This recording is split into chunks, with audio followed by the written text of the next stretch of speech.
You know what?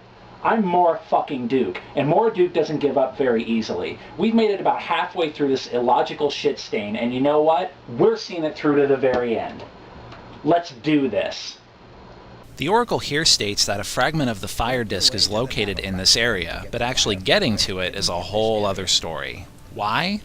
Oh, it's nothing really. Just more ridiculous platforming, all to flip a switch, going through a maze full of catalysts, and oh, you can tongue my asshole now. This is a horseshit burger with a side of fuck this fries right here. You have to reach the tunnel up on the cliff by doing these jumps perfectly, or you're dead. To make matters worse, there are 2 unkillable dragons called lavalars that pop out of the lava and breathe fire on you if they didn't already get in the way of your jumping path, and when you die, you have to go through the Catalyst red wall maze all over again. Just gotta get up there. Whew, man. Take the zipline at the end of the tunnel that leads you to a higher point in the platforming hell room so you can flip a switch, cross the platforms, and ride up to a new open field area. But if you particularly hate yourself like I do and like to collect absolutely everything there is to get in a game, there is a glowing rock over the rock wall here that leads back down to the fire pit area we were just at.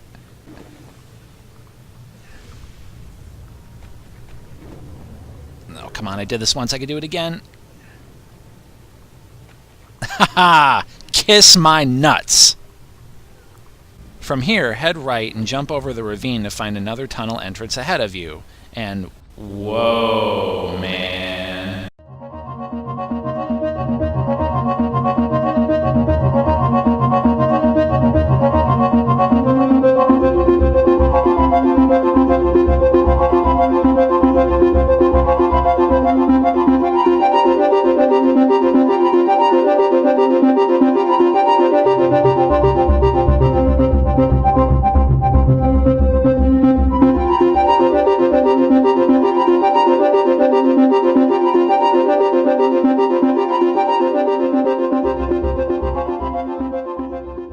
You will finally come out to the battle platform where you can reach the disc fragment with a well-timed jump after poking 4 fire monsters to death.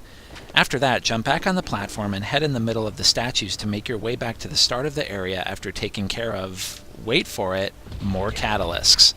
Jump on the small mountains with the fire rubies on them to make your way over to the other side of the lava and through the exit to make your way back to the first part of the fire realm. Since we're done here for now, we can head back near the entrance of the electrical forest from before, ride the elevator up to the 3rd floor of the flame tower to deactivate the halo-like force field here, and grab the 3rd piece of the water disc. Looks like the water disc is almost put back together. So where's the 4th piece? Well, the Water Guardian has it, of course. And I fucking dare anyone who claims to be a fan of this game to give me any kind of reasonable explanation for this. So the Guardians of the Elements that were sealed away in these stone discs are now alive, and they're hiding in the far corners of Perathia and are holding one piece of their disc hostage because hot dog tricycle magazine sweater vest? To find the Water Guardian and complete the water disc, a good place to start would be the Water Realm, but now we can at least make another stop in the icy section of the realm to melt the ice blocks we couldn't before. In addition to another obsidian, we also find a switch that causes bubbles to come out of the 3 platforms in the middle of the ocean that somehow make the ice bridges we created before wider. Yeah, I don't know how or why, and I really don't care at this point. We can now air jump up onto the last bridge and walk up to the fire disk fragment on the top of the mountain. Okay, now where's the Water Guardian? Remember the save point near the beginning of the game that was underwater we used before going into the pipe that led to the stormy part of the water realm? You may have noticed a weird marking in the side of the rock wall near here that was inaccessible if you went near it. You need 3 fragments of the water disk to pass beyond this seal. Well, now we can access the seal, which leads straight to the Water Guardian's lair. Such is par for the course in Azurik Rise of Perathia, this makes no fucking sense at all. What am I doing here? I guess I can't ask her for the disc to help save the world since she tries to tentacle rape me right away. I'm actually surprised some studio in Japan hasn't immortalized this moment into some creepy comic book or anime or something already. And if you think for 1 second I'm Googling to find that out, you're sadly mistaken. Okay, so I can't jump into the middle section here, so do I hit the tentacles? With what? My fire blade, the first obvious choice, doesn't seem to work. Then what does? If I cycle through my weapons, the only one that seems to have any effect is the ice blade that just freezes the tentacle into place for a few seconds. Do I hit them with something else while they're frozen? Well, yes you do, but it's with the steam blade instead of the fire blade. So you have to freeze each tentacle with ice and quickly hit them with steam about 4 or 5 times while fending off water elementals, some kind of water energy the Guardian shoots at you that hurts you, other tentacles trying to hit you, and bubbles that will scoop you up off of the ground just to piss you off. Let me down! Eventually the Water Guardian will give up the ghost as well as the last elemental disc.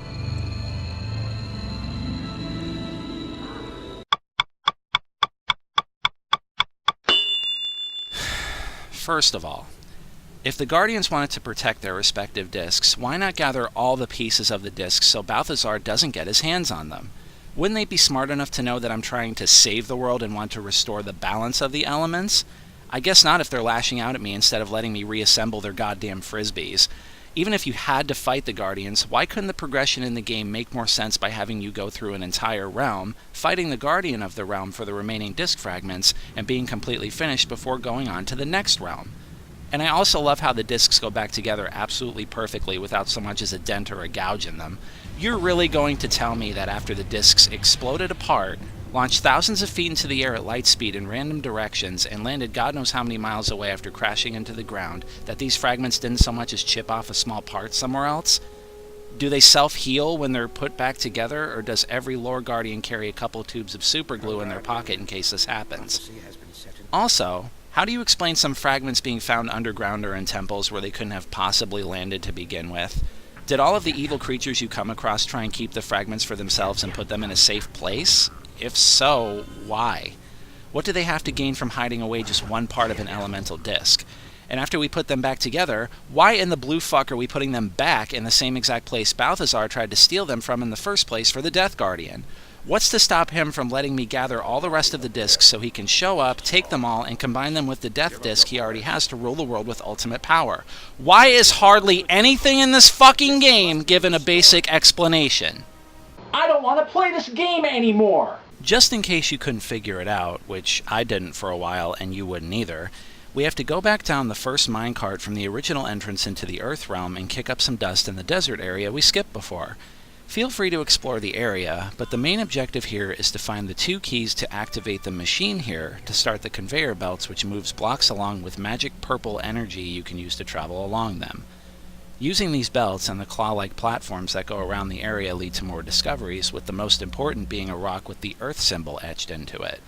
But wait, since it has 2 dots on it, it means we need our water and earth powers to be on at least level 2 to melt the rock with our level 2 acid blade.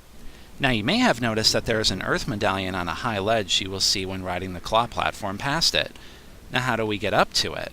Can I jump up to the ledge from the mechanical claw itself? No. Can I climb up this way to walk up to it? Nope. Give up? Here's how you get up to it. You're not going to believe this. In this cave area here, you'll notice a lightning gate on one end of the bridge here, but how do we get up there? Nothing seems obvious at first until you come up with the idea of air jumping onto this thin wooden beam on top of these 2 pillars and jump over to the area above, pass through the gate with your lightning shield, and jump over to the ledge to claim your next earth power. Do you have any idea how long it took me to figure this out? Look at this. This looks absolutely nothing like a platform you would be able to jump and climb onto. This is also something that I will bet dollars to donuts was not thought out at all, and I am hoping against hope this game gets better at some point. Now we can go back to the rock from before, get the second piece of the earth disc, come back up to the ledge inside of the cave and find the earth seal. So where's the third piece of the earth disc? Well, you'll notice that you still have 1 key left from activating the drills in the area, meaning there's 1 more drill left to activate. This one. The last drill hiding back in the corner of the Earth Realm you have to look up at to see that you will very, very easily forget about when trying to keep track of everything else you have to do in this game. Anyway, this leads you into a greenhouse area you pass through when taking a ride on the minecart in the ice cave below. The reason we couldn't come here earlier is that it's impossible to navigate through the area without activating the conveyor belts in the desert area we were just in. When taking the conveyor belt up and making a leap onto the ladder at the end of it, you'll then be able to follow the pipe to a platform below that contains a key similar to the sunflower-like one we found a long time ago. Hit the switch, go down the ladder, and go down the path with air gems to find the third key of this type. Use these keys at the top of the tower to unjam the giant digger wheels in the area. One wheel next to the save point on the hill in this area leads to the outer Great Tree area, while the other two wheels lead to two more crystals like the ones we saw before. So, what's the deal with these crystals? This also took me way too long to figure out. In front of each crystal are two podiums with an elemental power displayed on them. When you hit the crystal with your axion that is equipped with the power shown, a song with 7 notes will begin playing with the crystal lighting up on certain notes. Listening to this song at each of the 4 crystals gives you a complete song to play on the master crystal in the outer Great Tree area to open the gates of the Great Tree so we can take the lift up and explore that area as well, but we don't need to worry about that just yet. On top of mentioning this, the Oracle here states that this specific area at the base of the Great Tree has a puzzle that's meant to prevent further progress. Yay! As if I didn't need another reason to stop playing this piece of shit and throw it in the trash. After exploring the area, you'll notice 6 globes hanging off of the Great Tree and spotlights in the area. You'll need to point the first 3 spotlights in the area to the red globes in order to activate the magical elevator beams that take you to the next level of the area, where you have access to 3 more spotlights with the goal of placing all 6 lights on 1 globe each without taking a light off of one altogether. It does get a bit easier once you realize that only certain spotlights can only reach certain globes, but it's still a pain in the ass to watch Azurik slowly run around the area just to get to specific lights. This part can go pack its own fudge too. More insta-kill lava complete with lavalars that can easily get in your way so you whiff your jump and land in the lava. Nothing like running around the area for almost an hour trying to figure out this puzzle and you have these assholes pop up out of nowhere to fuck up your day. So what does finally solving the spotlight puzzle get you? A huge aqua-colored beam that shoots out of a mechanism in the tree that leads to, holy shit, the 3rd fragment of the Earth disk. Go back up to the highest level in the area, jump in the air spout to get launched into the blue beam, and magically ride it back out to the area with the disk fragment in hand. Now we can head back to the Earth Seal, which we can open to fight the Earth Guardian. The following statement is 100% accurate. The Earth Guardian is stuck in a tower in the middle of a desert and constantly throws rocks at you that turn into rock shard monsters that get in your way as much as possible. What you have to do is completely avoid every enemy in the area and melt all the rocks in the area with your acid blade, which causes small generators to blow dust tornadoes in the area into the Earth Guardian in the middle of the level to cause him to perish and leave behind the last piece of the Earth disk. Yeah, this entire fight is like a retarded version of Donkey Kong. And from what I've seen so far, these statements are not 100% accurate. Alright, now the Earth disk is back in place. Wonder what this oracle says here. Travel to the Fire Guardian stronghold and search for the highest level of firepower. Guess what this is? Say hello to the Master Oracle. This is the device you're supposed to go to anytime you get stuck in the game, and it gives you a hint typically of where to go next. And in typical Azurik fashion, does it even mention this oracle? Does it say what it does? No, not at all. So after visiting the Master Oracle, it's finally time to go back to the Fire Guardian's fortress to get the last fire disk fragment off of him to complete the fire disk. Once here, we have to enable a minecart to get to him. Ignore the front entrance and go through the path on the left side to climb a ladder that leads to the courtyard that holds the fire seal we need to open. In here lies the switch to lower the minecart that not only leads to the Fire Guardian, but also gives you your highest level of firepower. After taking the cart to a ladder which leads up to the higher levels of the fortress, you will get a chance to save your game before climbing up to the top floor where the Guardian appears out of nowhere. This fight is the most demanding one yet, since you have to fight him in 3 separate arenas to reclaim the disk fragment. The best part? You damage him with your fire blade. No, really.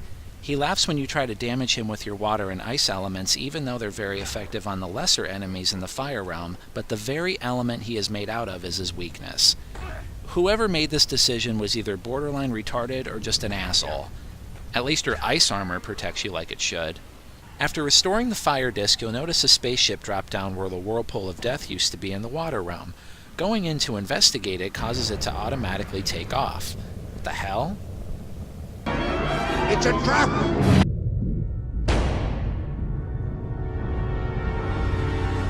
What the fuck? Is he slowly turning into the Predator now? This fight is pretty lackluster since he not only keeps running away from you, but will also keep matching his armor to whatever elemental power you have equipped on your Axion. So in order to damage him, you have to quickly switch to another power and whack him with your stick. After the fight, he, I guess, vanishes into thin air, the shuttle lands, and you step out into the air realm. This giant machine extracts moisture from the air and stores it in giant reservoirs where it is released as rain when needed. Reconnect the water slides and reservoirs to restore the rain-making capability of the air realm. Now we have to go fix up the water slides in the fucking water park here. Flip the switches on each floor of the building ahead of you to get a message telling you to program the slide at the reservoir near the beginning of the area. Oh, now you're going to give me a little bit of direction while I'm in the realm trying to figure it out? Lick my balls. If you don't do this, going down the top slide that leads to the disc fragment in this area will cause you to fall through openings in the slide and die. Thankfully, this is very easy to figure out.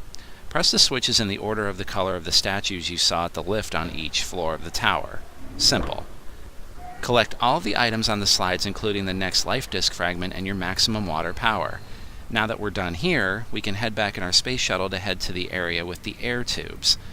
Your goals here are to shoot the ice off the rotating platforms with the cannon found here, reach the other platforms in the area to hang out at the bottom of these ladders for the loose hoses to carry you to the remaining islands so you can melt the ice rocks blocking the small fan on each island to eventually power the master fan and reach the air medallion that grants us maximum air power. How the hell do these hoses not send Azurik out into the sky? How do these fans know exactly where to send Azurik so he can make a safe landing right above them every single time? Does Perathia make its rules of gravity as it goes along? Ah, fuck it. Now we can reach the next piece of the life disc we saw when exiting the shuttle. Going in the shuttle again brings us back to the water realm. Since we have finally maxed out our air and fire powers, which therefore gives us our most powerful lightning shield, we can finally go back and grab the disc fragment in the Earth Realm Temple near the beginning of the game, since we can finally pass through the lightning gate that's protecting it. Our next order of business is taking a ride on the lift in the Great Tree. This tree links the Earth realm and the air realm. By collecting the keys to the transport tubes, you can open the air realm for exploration and fix the atmospheric machinery. Fly through the tubes to reach the elevator at the top of the tree. From here we can jump into the fan that catapults us up into the tree. Jump down into the water and head over to where the circular bronze platform is while avoiding the very annoying flying fish, I guess they are. I hope you were wishing for more platforming because it's about to get granted.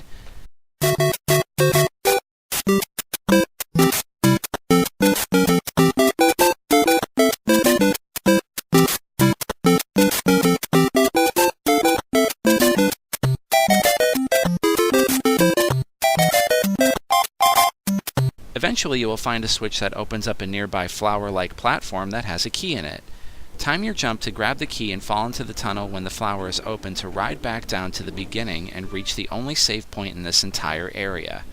Use the key to go up to the next area, to get the next key, to go to the next pipe. You see where this is going. I would also be cautious turning the console off and stopping here too, since I had a couple attempts of loading my saved game here end up staying at a black screen my first time through and thought I lost all my progress. Loading it again finally played the in-game cutscene where Azurik gets spat out of the pipe and allowed me to continue. So just be a little careful. Eventually you will get blown right into the third piece of the air disc and find the air seal at the end of the area. Activate it to enter the Air Guardians area. So what do we do here? Each of the 4 trails here seems specific to an element. This is because you need to utilize all of your elemental powers to get through this area, especially your air power. Get ready to depend on your air power like never before. It works like this. Each trail has a laser that, when activated with a key, needs to be pointed to the center of the area at globes, similar to the spotlight puzzle by the Great Tree earlier to activate the lift that takes us to the Air Guardian. The problem is, each key in this area that activates these lasers is being blocked by an elemental wall that can only be passed by having all of your elemental powers maxed out. The Oracle here claims that the Air Guardian above this area has gone insane since she has been separated from her elemental disc, and that we have to fight her to take away the only piece of the disc she has to restore sanity to the realm. How does that make any fucking sense? If she's gone insane from being separated from the air disc, how come she still has a piece of it? How does she not know where all the other parts of the air disc are if it's made of the very element she represents? So I have to kill the Air Guardian now to save the realm? Are the Guardians evil now? Oh! If this game hasn't already made you comatose from boredom and or made you completely flip your lid yet, you'll see since we can't exit this area that the last elemental power, the third earth power, has to be somewhere around here. So that will be our next mission, unless the developers could be careless enough to lock us in an area we can't get out of. Oh no. And I swear, motherfuckers, I swear to every deity that exists that if I come across a game-breaking bug this late in the game, this disc is going straight to the fucking microwave. Turns out it is floating way out here behind the area that the Earth path leads up to, and once you manage to get over to it and grab it, it's good news, bad news time. The good news is all of our elemental powers are completely maxed out. The bad news is that in order to get one of the keys we'll need for this area, we have to jump along these platforms, and if you can't tell from the distance, these jumps are a bitch and a half and probably the hardest in the entire game. These will most likely take you a few tries. After activating the lift, we finally come face to face with the insane Air Guardian. Try to keep your focus on it and ignore the lesser elementals. She will eventually fall and allow you to complete the air disc. A complete disc. After all of that, we still need to complete the life realm. But where's the third piece to that disc? Remember the disc fragment in front of the volcano in the fire realm we couldn't reach before? Now that we have the third level of earth power, we can melt the rock that has 3 dots etched into it and reach the third life disc fragment. Follow this area back out to follow the air geysers up to a zip line where we can collect another obsidian and finally see the area you would come to if you went right from climbing the ladder the first time we showed up here. Make sure to grab any powers you can from the second floor of the elemental tower before unlocking the life seal. And now we're in the life realm.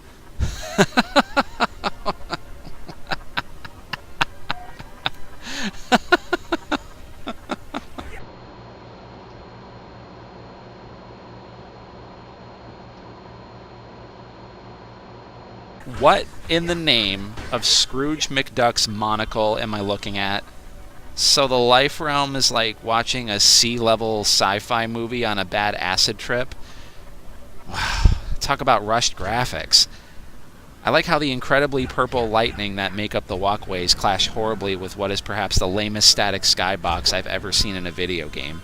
I hope you like looking at it because we're going to be here for a while. We have to keep running up each walkway to press switches to eventually get to the top of the area, and it takes for fucking ever. This lightning is so distracting. What shitheel at Adrenium Games thought this was a good idea? Then again, who the fuck would be stupid enough to play the game all the way through to this point anyway, right? Oh. And just when you think this game can't get any more annoying, they shove this up your ass. A tedious, stupid mini-game where you have to guide a pilot light through these shard-looking things called filament cores to light them all up without hitting the yellow energy beams called stabilizer streams. The tricky part comes in when you realize you can't stop your light completely and can only slow it down and speed it up, and when you fuck up and hit the yellow beams, all of the shards reset, so not only do you have to start from scratch every time, you have to light them all in one shot. Think it looks easy? Think again.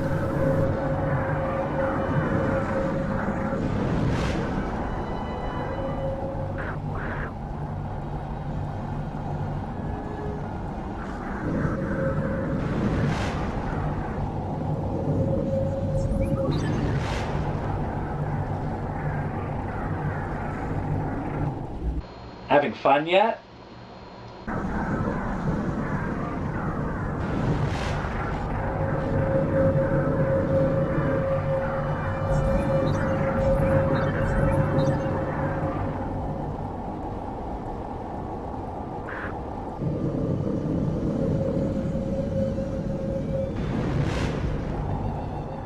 When you finally manage to do this, you will complete the life disc and finally be able to reach the endgame of Azurik, the Death Realm. Now is your last chance to go exploring for any remaining obsidians you may have missed in all of Perathia, but as long as you have at least 90 to get all of the Axion power-ups, you're in good shape. When you're ready, visit the Temple of Life to refill your health, air jump over the bridge with the largest gap in it, refill your elemental energy at the Elemental Temple, and air jump over to the entrance of the sewers where the bridge is broken and is lying against the rock wall. The sewers is an annoying maze where you will constantly be harassed by semi-transparent beings known as Diluvian Stalkers, and will be using your firepower to find your way through it, and among finding more obsidians, you will find an elevator that takes you down to the Death Realm. You will need to have completed the other 5 discs to break this seal ahead, which we will waste no time doing so we can get this shit over with. Here we see the death disc, which we can just take and restore the land completely and reach the end of this game. Aw, son of a bitch! Stand away from that disc, or so help me. Be at peace. I mean you no harm. I am the guardian of the death disc. Then you're the one who's been controlling Balthazar. Understand. I took possession of him, only to restore the balance between the death realm and the elements. I offered him my power, assuming he would retain the loyalty befitting a lore guardian. However, his treachery has spoiled my efforts. I need you. Oh, yeah, Shitstain. You expect me to believe that? Oh, well, maybe he's not such a bad guy after all, you know, wanting to restore all that, so I'll just be taking this and finishing my adventure. Oh, come on!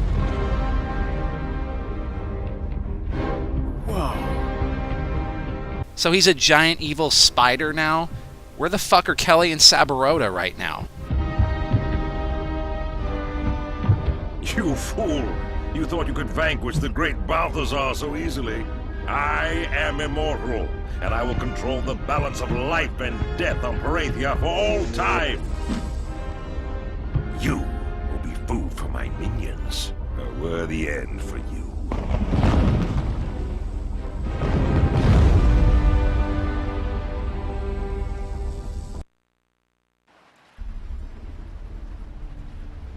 Okay, so now we come to what is probably the worst part of the game.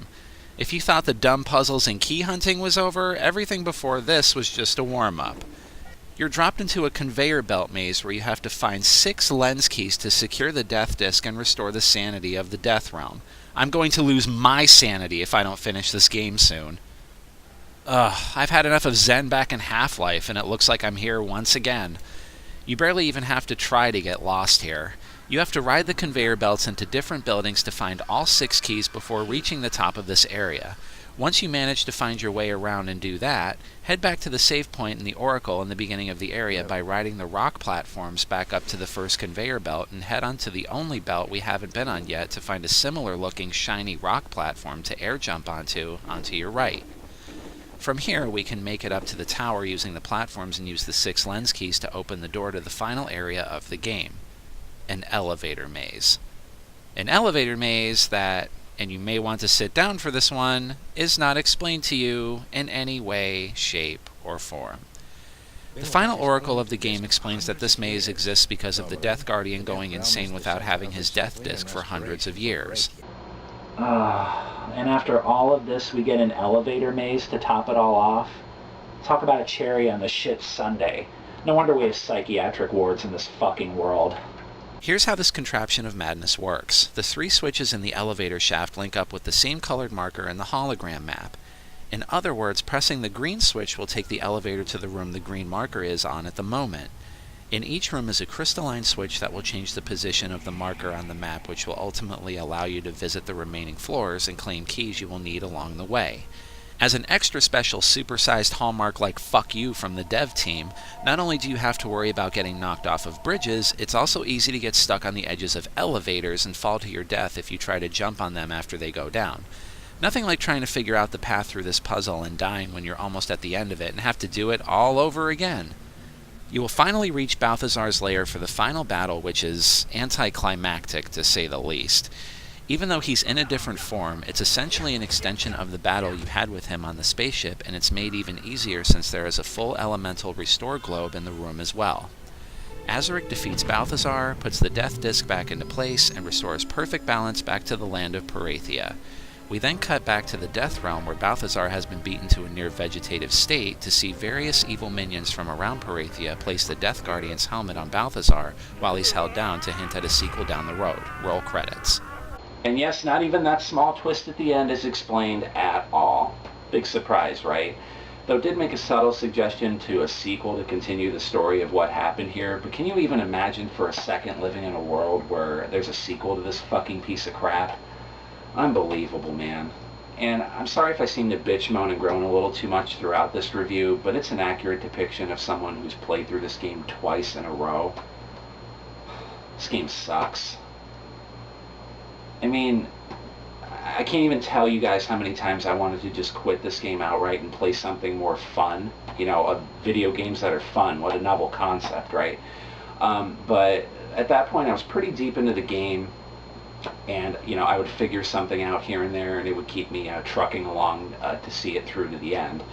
And the only way I did that, again, was keeping a journal by my side of notes I made as I played through this game to try and decipher this confusing mess that this game is. Yeah, so I just kept on doing it. And, you know, I'll give Adrenium Games a little bit of credit. I know they were trying to make a memorable RPG to just scratch that itch that for the RPG fans that picked up the Xbox when it first came out, but it's just wound up being too ambitious. It's like the development team worked on a DirectX demo for a year before this game came out, and for the last month they tried to quickly cobble together some kind of game out of it. It's just so disjointed when you play through it, and they could have done so much more with it. The good things I can say about this game were the graphics were impressive for their time. Obviously, a game being 12 years old, it's going to look a little dated now. But they were impressive for the time, you know? And the soundtrack is brief, but it's serviceable. You get to hear more of the soundtrack towards the end of the game, especially when you're in the Death Realm and you're about to fight Balthazar for the last time. That was pretty cool. And the last good thing I can say about it were with the load times. Like, the load times are very short. Granted, what I do when I get games is I rip the game to the Xbox's hard drive, since I do have a modded Xbox. But still, even from what I see, if you were playing it on the disc, that the load times would be brief and short, and gives you that feeling of actually being in a vast, open, interconnected world. However, all those good points are eclipsed by the bad points, and that has to do with the boring and cliche storyline, the uninspired one-dimensional characters, the boring, clunky, and repetitive combat system, the annoying camera, and the biggest culprit of all, the thing I keep going back to, and I've gone back to 1,000 times in this fucking review, the severe lack of direction in this game. Do not play this game. Even if you got this game for free, I mean, you're still going to have to invest 30 to 40 hours into it just to figure out where to go. And as hopefully what you've seen in this review, there's hardly any payoff at all. I mean, I'm just glad to be done with this game so I can go play something else now. This review was fun, but yeah, this game, it just sucks. Like, there's really not much good about it. I can think of, you know, at least a dozen games off the top of my head that do what Azurik tries to do, but actually does it well and does it 10 times better than Azurik.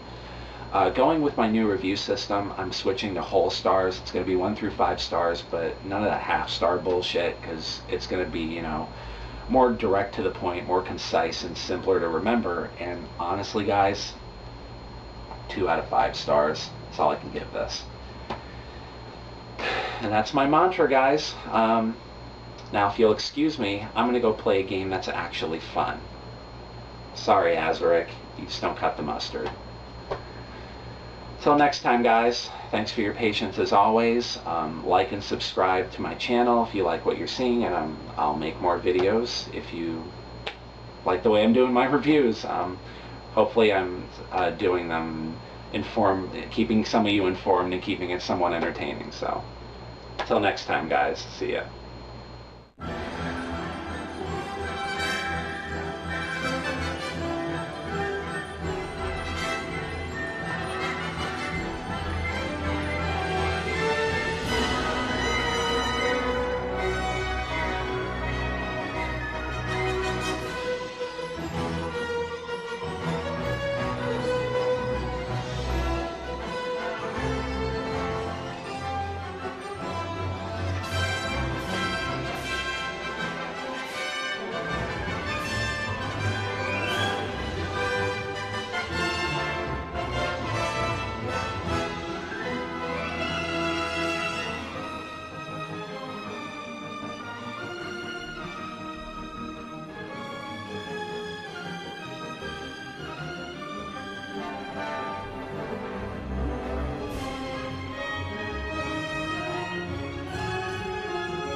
But Master, how can that be? You see, the true essence of the elements are held within the discs. Well, who put them there? What do you mean? I mean, how did that happen? You ask a lot of questions, young Guardian. Yeah, I do. I just want to know. Well, it was like that when I got here. I think, there was an old man named Shumla. Huh? Shumla put him there. Are you kidding? No, I'm not kidding. He put them there. And I asked my master, whose name was, who put them there, and he said it was Perathia. Nobody knows anything, do they? Not really. We just like to fight. We are not thinkers, young Guardian. We are fighters. If you want to think, then go to the land of Hunkinshaw. Wow. Wow, these lands. They're hard to pronounce. That is why I am the master. Only I can pronounce these names. Really? Oh, yes. Yes. Anyway, the essence of the elements is held in the discs. Did I say that?